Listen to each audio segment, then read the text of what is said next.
Buen día, este es el resumen de las actividades Aprende en Casa del 8 de septiembre para tercero de secundaria, Ciencias 3, Química. Nombre del programa, ¿qué es el magnetismo? ¿Por qué algunos objetos son atraídos con imanes? ¿De qué están hechos? Todos hemos manejado imanes, incluso sin darnos cuenta, por ejemplo en las bocinas, los teléfonos, en las puertas de los refrigeradores.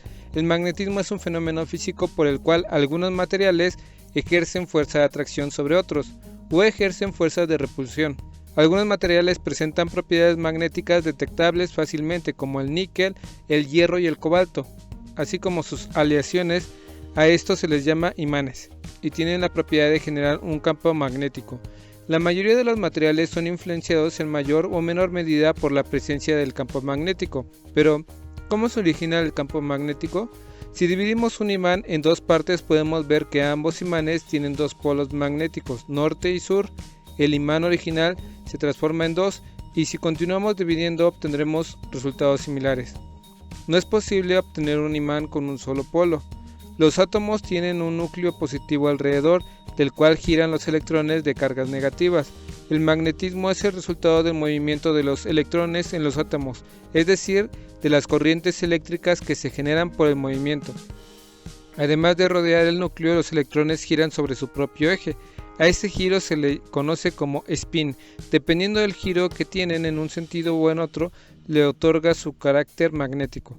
Cuando los movimientos magnéticos de dos electrones son paralelos, es decir, sus direcciones son alineadas, con los polos norte-sur hacia el mismo lado, su configuración es inestable. Es lo que ocurre cuando acercamos dos imanes y se repelen, pero si giramos uno de los dos polos, estos se atraen. La región donde los imanes ejercen su fuerza se le llama campo magnético. El campo magnético se representa con líneas de fuerza que surgen desde el polo norte magnético hacia el polo sur. Hay materiales que no son magnéticos como el vidrio, el plástico y la madera. Existen sustancias que se conocen como diamagnéticas, las cuales son ligeramente repelidas por imán. Algunos materiales diamagnéticos se utilizan en trenes de levitación que no pueden tocar sus rieles. El ferromagnetismo es una propiedad de las sustancias que más conocemos. Imanes como los del refrigerador, motores eléctricos y de las bocinas son ejemplos de los materiales ferromagnéticos. El ferromagnetismo es un fenómeno de algunos materiales como el hierro. Se magnetizan permanentemente con la aplicación de un campo magnético con materiales ferromagnéticos. Se elaboran electroimanes, cintas magnéticas y transformadores. ¿Qué origina el magnetismo? ¿Qué tienen en común materiales como el níquel, el hierro y el cobalto? ¿Qué pasa con las propiedades magnéticas de un imán si lo dividimos en varios pedazos? ¿Qué es un imán? ¿Qué tienen que ver los electrones con el comportamiento de los imanes? ¿Cómo se representa el campo magnético? ¿Por qué el vidrio, el plástico o la madera no tienen propiedades magnéticas?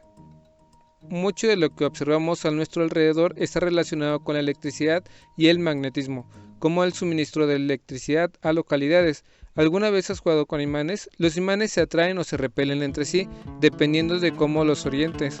Una corriente eléctrica genera un campo magnético. Esto se comprueba al acercar una brújula al cable. Si cambia el sentido de la corriente eléctrica, también la orientación del campo magnético. Así como el campo magnético de una corriente eléctrica actúa sobre la aguja de una brújula, un imán a su vez actuará sobre un circuito eléctrico. A esta fuerza se le llama fuerza magnética. Dentro de un motor eléctrico, en una bobina y unos imanes, la bobina, al experimentar una fuerza magnética, la hace girar. El giro de la bobina se transfiere a las ruedas del coche y así funciona un motor eléctrico. Cuando hablamos por teléfono, nuestra voz hace vibrar una pieza metálica que mueve un imán. Este movimiento hace que el campo magnético producido por un imán varíe, induciendo en una corriente eléctrica en una bobina próxima. Esta corriente es la señal que viaja por el cable del teléfono. Enseguida la señal llega al aparato receptor. ¿Sabías que Faraday nunca pudo estudiar? Comenzó a estudiar a los 13 años. Faraday es uno de los autodidactas más brillantes de la historia. El electromagnetismo también se usa en las plantas eléctricas y se seguirá aplicando en tecnologías cada vez más sofisticadas. ¿Cómo explican la relación entre la electricidad y el magnetismo? ¿Cuál es la diferencia entre el imán y el electroimán? ¿Conocen algunos aparatos o dispositivos que utilicen electroimanes? ¿Los imanes pueden producir corrientes eléctricas? ¿De qué manera? Espero que este video te haya ayudado un poco. Si conoces a alguien que le pueda ayudar a este video, comparte, dale like y suscríbete. Saludos.